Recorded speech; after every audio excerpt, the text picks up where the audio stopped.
Quick question. Bakit nga ba ang negative times negative ay positive? Aminin, halos lahat tayo minimemorize lang yan sa school. Pero bakit positive ang sagot?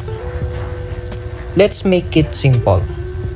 Imagine, may utang ka sa kaibigan mo. Ang negative ay parang utang. Ngayon, sabihin nating may nagsabi sa'yo, kansilado na ang utang mo. Anong nangyari? Good news, wala ka ng utang.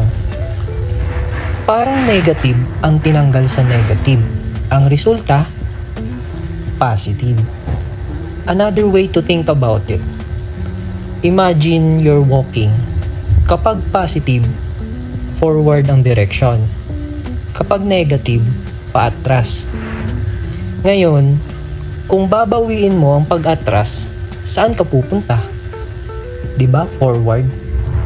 Kaya, negative times negative equals positive.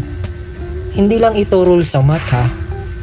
It's all about direction and change. So next time, may magtanong sa'yo, bakit positive ang negative times negative?